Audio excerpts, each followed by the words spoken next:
नाज़रीन आदाब, आप देख रहे हैं उर्दू चैनल और मैं हूँ आपका मेज़बान मोहतशिम एहतशाम। उर्दू चैनल के खुसूसी प्रोग्राम खास खबर में आपका खैर मकदम है। नाज़रीन, साबिक वज़ीर आला जम्मू कश्मीर और नेशनल कॉन्फ्रेंस के नायब सदर उमर अब्दुल्ला ने भी अनंतनाग राजौरी सीट पर लोकसभा इंतखाबात का मुमकिन अल्तवा सोची समझी साजिश करार दिया है। उन्होंने कहा कि ये इसलिए किया जा रहा है क्योंकि हुकूमत किसी खास उम्मीदवार को फ़ायदा पहुंचाने की कोशिश कर रही है। उमर अब्दुल्ला का मज़ीद क्या था कहना, आइए सुनते हैं उन्हीं की ज़ुबान।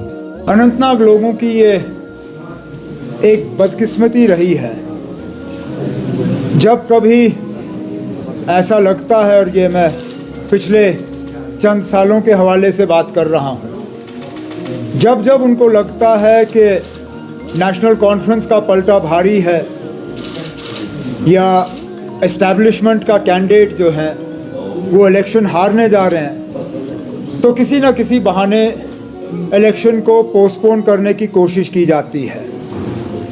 अगर आप दोस्त याद करें तो 2017 में भी ऐसा ही एक साजिश के तहत अनंतनाग असेंबली हल्के के लोगों को जो है डिसएनफ्रेंचाइज किया गया था।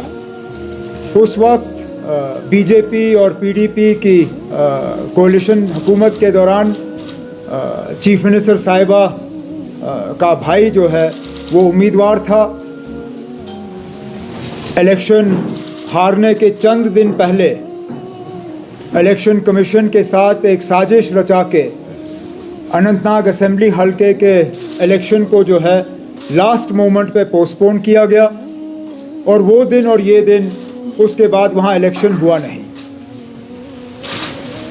कुछ दिनों से हम ये खबरें सुनते आए हैं कि बीजेपी और उनके जो पार्टनर पार्टीज़ हैं वो एडमिनिस्ट्रेशन के साथ, इलेक्शन कमीशन के साथ मिलके दोबारा जो है इस तरह की साजिश रचाने पे सोच रहे हैं, और बहाना ये बनाया जाएगा कि मुग़ल रोड जो है, मुग़ल रोड में जो है वहाँ चलने फिरने की जो है वो हालत ठीक नहीं है।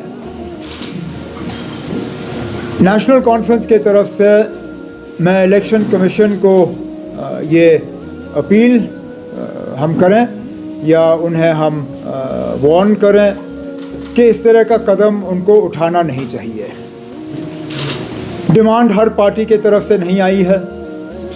अगर आप जो इलेक्शन कमीशन के तरफ से जो जम्मू कश्मीर एडमिनिस्ट्रेशन को जो चिट्ठी गई है वो भी एक अजीब चिट्ठी है।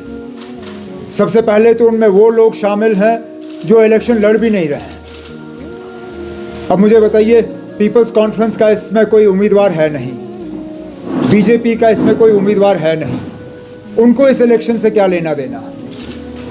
क्या वो दोबारा इस बात को साबित कर रहे हैं कि पिछली दरवाजे से वो किसी उम्मीदवार की मदद कर रहे हैं?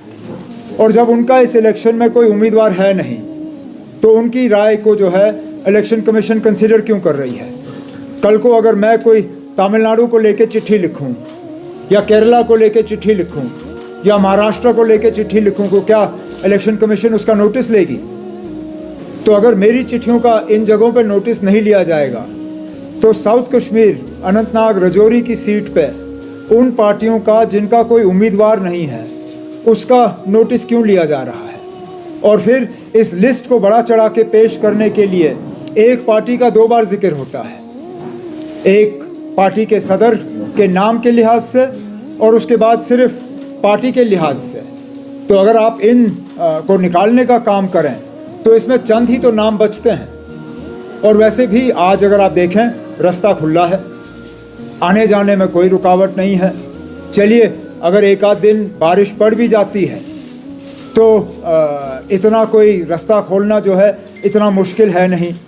और अगर मेरे खुद के उम्मीदवार हैं, ये खुद कहते हैं कि अगर किसी वजह उनका प्रोग्राम जो है मुग़ल रोड से नहीं होता तो इनको कोई परेशानी नहीं है, ये रियासी से होते हुए इलाके में पहुंच के वहाँ अपना कैंपेन का शेड्यूल जो है वो चालू रखेंगे।